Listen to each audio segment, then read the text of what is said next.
I had a real rough time in school with ADD, and I have a PhD. I earned a PhD, but tough to pay attention. Biology, geology, physics, chemistry, really tough for me. Only one thing grabbed my attention, and it's that. It's that planet called Earth. But in this picture right here, you'll see that Earth is mostly water. That's the Pacific. 70% of Earth is covered with water. And you could say, hey, I know planet Earth. I live here. You don't know Earth. You don't know this planet because most of it's covered with that. Average depth, 2 miles. And when you go outside and look up at the Empire State Building, Chrysler Building, the average depth of the ocean is 15 of those on top of one another. We've explored about 5% of what's in that water. Explored, meaning for the first time, go peek and see what's there. So what I want to do today is I want to show you some things about this planet, about the oceans. I want to take you from some shallow water down to the deep water, and hopefully, like me, you'll see some things that get you hooked on exploring planet Earth. You know things like corals. You've seen plenty of corals. Those of you that have been to the beach, snorkel, corals are an amazing place to go. Full of life. Some big animals, small animals, some nice, some dangerous, sharks, whales, all that stuff. They need to be protected from humanity. Great places, but what you probably don't know about is in the deep ocean, the very deep part of the ocean. We have volcanic eruptions. Most volcanoes on Earth at the bottom of the sea, more than 80%. And we actually have fire deep inside the ocean going on right now, all over the world, in the Pacific, the Atlantic, the Indian Ocean. In this place, the ocean floor, the rocks actually turn to liquid. So you actually have waves in the ocean floor. You'd say nothing could live there, but when we look in detail, even there, even in the deepest, darkest places on Earth, we find life, which tells us that life really wants to happen.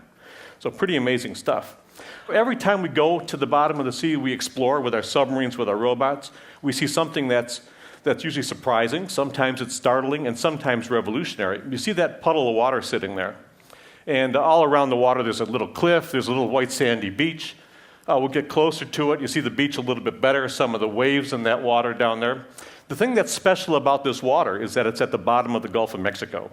So you're sitting inside a submarine, looking out the window at a little pond of water beneath the sea. We see ponds, we see lakes, we see rivers. In fact, right here is a river at the bottom of the ocean going from the lower left to the upper right. Water's actually flowing through there.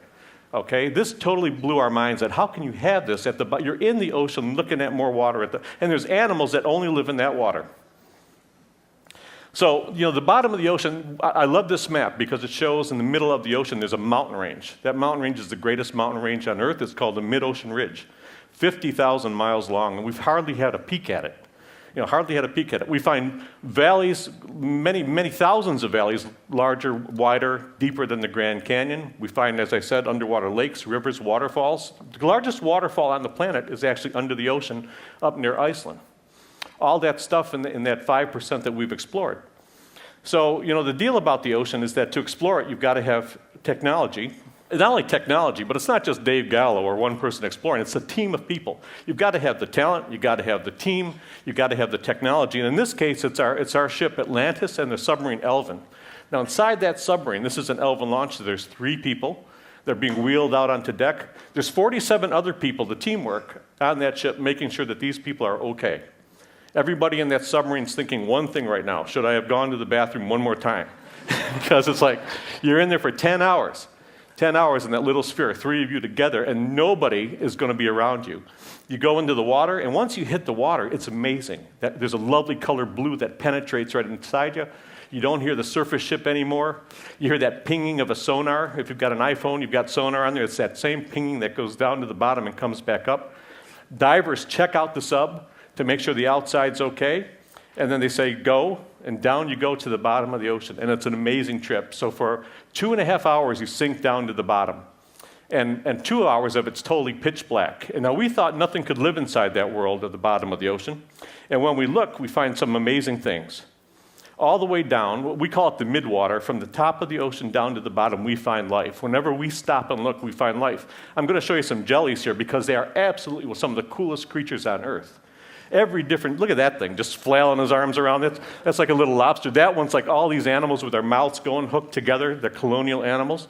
Some animals are tiny. Some can be longer than the stage. Just amazing animals, and you can't collect them with a net. We have to go actually there with our cameras and take a look at them. So every time we go, new species of life, the ocean's full of life. And at the deepest part of the ocean, when we go to that mountain range, we find hot springs. Now, we were sure, because this is poisonous water, because it's so deep it would crush the Titanic the same way you could crush an empty cup inside your hand. We were sure there'd be no life there at all. Instead, we find more life and diversity and density than the tropical rainforest. So in one instance, in one peek out the window of the sub, we discover something that revolutionizes the way we think about life on Earth, and that is you don't always have to have sunlight to get life going. There's big animals down there, too, some that look familiar. That guy's called Dumbo. I love him. Dumbo's great. This guy, oh, and I wish I had more footage of this. We're trying to get an expedition together to go look at this, and maybe in a year we'll have that. And go online and look. Vampirotuthis infernalis, the vampire squid, incredibly cool. In the darkness of the deep sea, he's got glowing tentacles. So if I'm coming at you like him, I put my arms out in the darkness so that all you see are these little glowing things over here. In the meantime, I'm coming at you.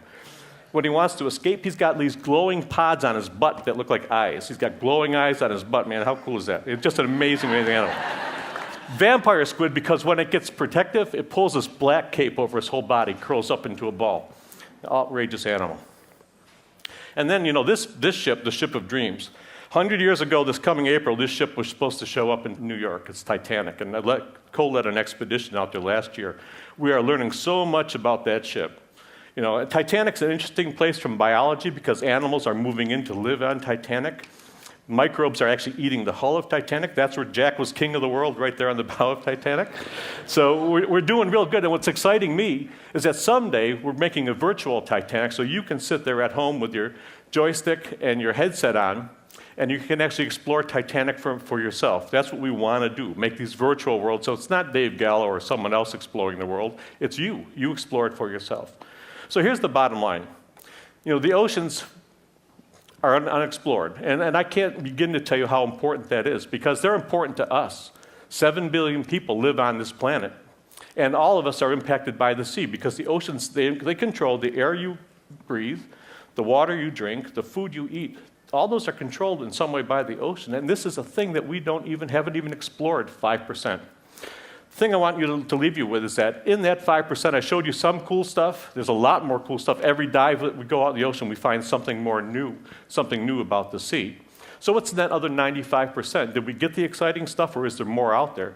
And I'm here to tell you that the ocean's full of surprises. There's a quote I love by Marcel Proust.